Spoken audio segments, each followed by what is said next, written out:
What's going on YouTube? My name is RJ and this is the Gen Z Investor channel.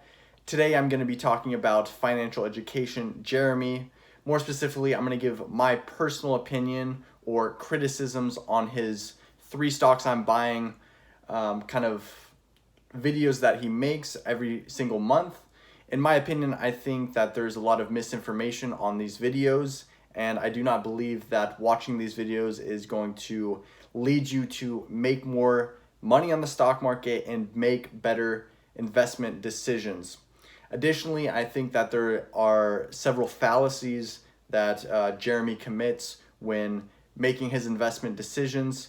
Additionally, I think that you are not going to statistically achieve alpha in the stock market by picking individual stocks consistently.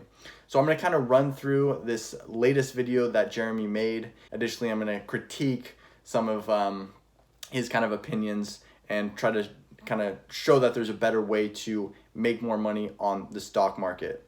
I want to give a quick disclaimer. I am making this video to open up the conversation in the finance community. I am not personally attacking Jeremy. I pretty much think he's a good guy, and I think that he has a hard work ethic and he is a good entrepreneur and good marketer. However, like I've mentioned in a previous video, I do not think he is a good investor because I don't think that he is maximizing his returns in the long run in the stock market. Now, without further ado, let's get to this video and I will give my analysis. 3 stocks I'm buying September 2019 edition. Welcome in, guys, to my favorite series I do on this channel each and every month, where I go into 3 stocks I'm planning on buying in the upcoming month. The upcoming month this month is September 2019, so I hope you guys enjoy this video as always. A lot of research work has to go into making these videos each and every month, so make sure you smash that thumbs up button, okay? Alrighty, guys, before we get into this first stock, let me just say, never buy stocks only because I'm buying stocks. Make sure you're making your own research decisions out there and you're buying stocks that you actually want to buy. If you happen to buy one of my stocks because you believe in that company a lot over time and you fully research it, that's okay, but don't just buy a stock because I am, okay? So coming in. So I actually really like this point. This is probably the best point that he makes in his video, which is basically you do not want to invest your money into a company that another person is buying, because essentially you're just kind of going off their authority and you're not actually making your own decisions and kind of researching your companies on your own. However, with that being said, I do not believe that researching your own companies and doing your own due diligence is actually going to make you alpha in the stock market. This first stock is a company named iRobot, ticker symbol IRBT on this one, okay? However, iRobot is the #1 player in this space. They have the #1 brand name, and if you're thinking about a robotic vacuum cleaner, generally the only name you know of is like the Roomba vacuum cleaner and the iRobot. So what I want to say here is, because everyone already kind of knows that iRobot is like the #1 player in its space, how is that information going to lead you to make alpha in the stock market? Because it's already pretty much well known that iRobot is the #1 player in its space. However, Asia, there's massive growth for them. They've shown some massive growth in Asia in general, China specifically. Okay, when you think about how many people are moving into the middle class in China, and you think about, 1.3 billion. Once again, I think that's already going to be factored in to the price of the stock, because there's going to be massive growth in Asia, but that's already public knowledge. Okay, it's not like he's adding any value or pointing out something that isn't already kind of obvious with the company. So what I would say to that is I think that those growth potentials are already priced into the stock. It's a company that's very cash loaded. They've always been cash loaded. I followed this company for a long, long time. They've always been cash loaded, always been a company with no debt. So this point is kind of interesting because a lot of people will invest in companies that are cash loaded and don't have a lot of debt. Debt isn't necessarily bad. Yes, it makes the company more risky, but the capital structure of the company likely will not affect the value of the firm. Additionally, if you take on more debt, you actually get a tax shield from the interest payments. But more importantly, all this information is public knowledge. So this kind of analysis doesn't make any sense because all this should be reflected in the current stock price. Additionally, there's no way you can just take that one variable, that one fundamental variable, and draw conclusions on stock price. Founder-led company. Colin Angle has been the CEO there forever, and I think he's a good CEO. Is he the best CEO? Would I rank him number one? I would not, but at the same time, I feel like he's a good CEO overall, and I feel like he's a good founder of the company, and he's helped the company get to the place it is at now. Okay, question number one: how do you rank CEOs? And question number two: how do you take that kind of rank in the CEO and translate it into a quantitative number reflecting the stock price? Those are kind of my questions and my concerns off that kind of analysis. Right now, the company's trading at a forward P of about 19. So I would say that's maybe slightly rich, but it's not really rich when you consider like some of the short-term things they're going through this year and next year that are kind of holding back the profitability for this business overall. When it comes to forward PEs, they are kind of a proxy for growth. So high forward PEs essentially means that investors are paying more for the stock because they think that it's going to grow more in the future. And a low forward PE essentially means that investors are anticipating a kind of not as high as growth compared to a higher PE ratio. But again, the price of the stock is going to reflect all this information. Additionally, like the point I just made, where you can't take one ratio or one variable and kind of draw conclusions about the whole company from just a couple variables. I mean, there are completely thousands of different variables that go into pricing a stock. And this idea that you can look at, a few different ratios and say that a company's undervalued is just completely not very logical. And I don't think it's very smart when you're trying to make your investment decisions. Kind of negatives the company is going through right now to hurt profitability in the short term. But if I look at this company as a long-term play, I'm actually really, really excited about it. So that's why I will start buying the stock more than likely in the month of.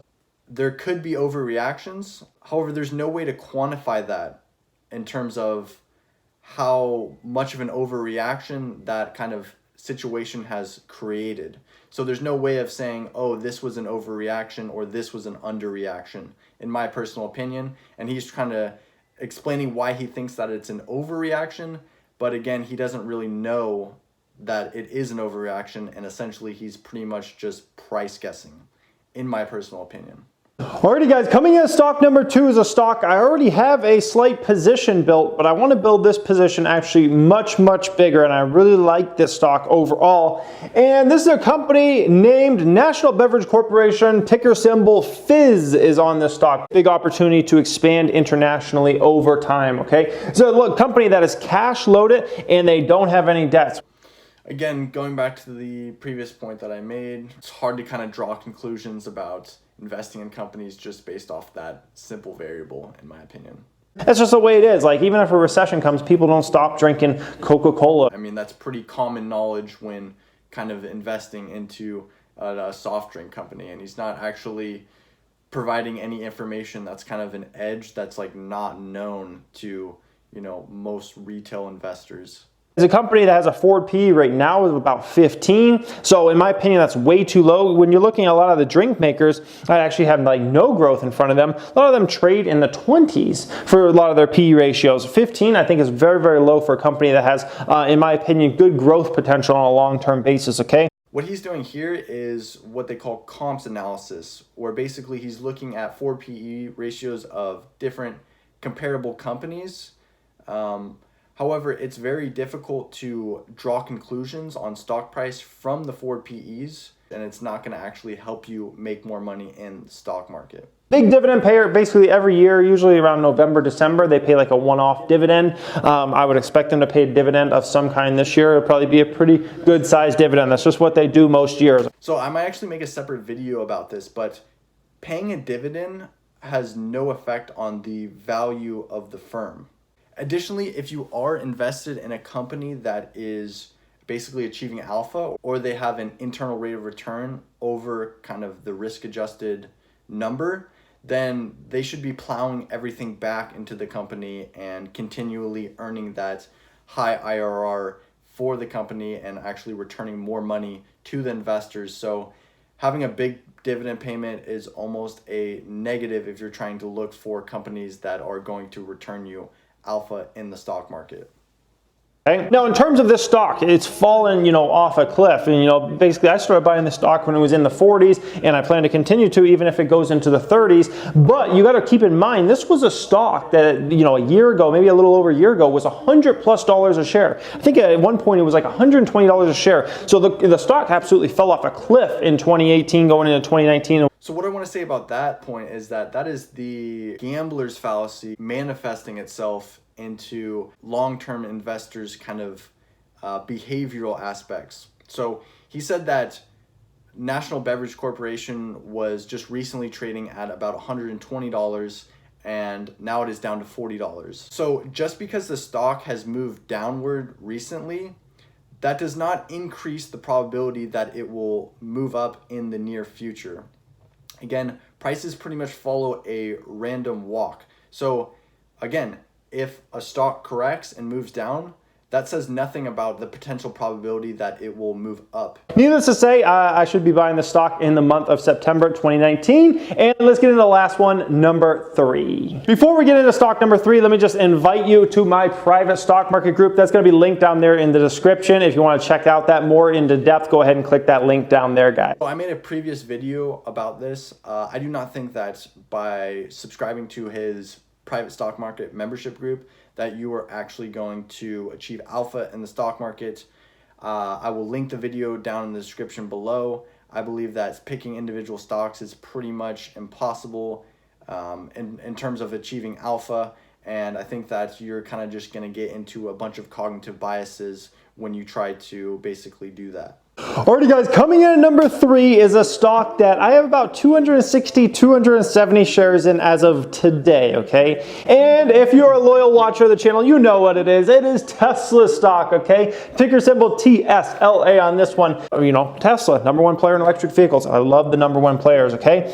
All cars, trucks, SUVs are all going to be electric vehicles by 2030 in terms. I mean, that's a fair point. I'm not sure how I feel about that. I'm not sure I agree with that point, but let's continue. Because I just don't see any way people are still buying ICE vehicles unless it's like some type of special ICE vehicle, like some type of like super sports car or something like that, or somebody's like, specifically going out their way to buy an ICE vehicle. Like, that scenario, I don't see anybody buying anything other than electric vehicles in the future, okay? Now, the Model 3, people love to compare it to different companies. The Model 3 moment for Tesla was kind of like the iPhone moment for Apple, right? Where it was like, okay, we're going to take this company to whole other levels, right? Apple was like doing their thing and like that was cool for them, right? But then they came out with the iPhone and that was like a game changer. And for Tesla, the Model 3 has really been the game changer. If you look at like, how many vehicles they're selling now, is because of the Model 3. Like the sales are just off the charts, okay? You look at why their revenues exploded over the past year or so, is because of the Model 3. And you look at all the excitement around Tesla's brand, it really has to do with the Model 3. Now, this is a company that over the past 7 years has over 100x their revenues, okay? That is parabolic, ridiculous growth. It's hard to even fathom that type of growth with a public company, okay? If you have over a 7-year span to over 100x your revenues, is like, it's hard to fathom. Like, it's such a ridiculous number to like wrap your head around, to over 100x your revenues in a 7-year span. Now, what that creates is obviously that means your products are highly in demand and you're doing great things out there and people are really excited about it, okay? And that's great. But what that also does is it's almost impossible to be a profitable company when you're growing that fast because you're putting so much money back into the business and it's just such a mess because you're growing literally so fast, okay? And most companies, if you ever see, most public companies that are growing at ridiculous rates, and there aren't many companies that have ever grown 100x plus in a 7-year span, that's a public company. But if you look at a lot of companies that grow really fast, they're usually unprofitable companies. They're pouring money back into the business. There's just too much going on there to make profits in the short term. Usually there's just a bigger opportunity that a company says, I'm not going to worry about profits right now. I'm going to worry about positive income. We're going to worry about like where this business is going to be in 5 or 10 years from now because that's a bigger opportunity there, okay? And you have Elon Musk at this company,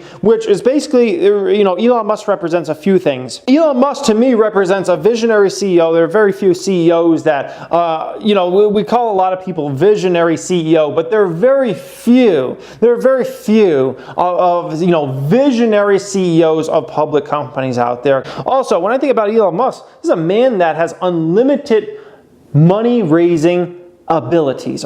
Unlimited money raising powers. That's a very, very crazy claim. It doesn't matter if it's a recession. It doesn't matter if the business is going through a hard time. It literally doesn't matter. I could literally spend like 3 hours talking about Tesla stock and all the bullish things going for it. But this is the core reason why I'm personally investing in this stock. I believe it's just undervalued as someone that's going to be the #1 player in electric vehicles. How does he know that it's undervalued, and how does he know that it's going to go up in the long run?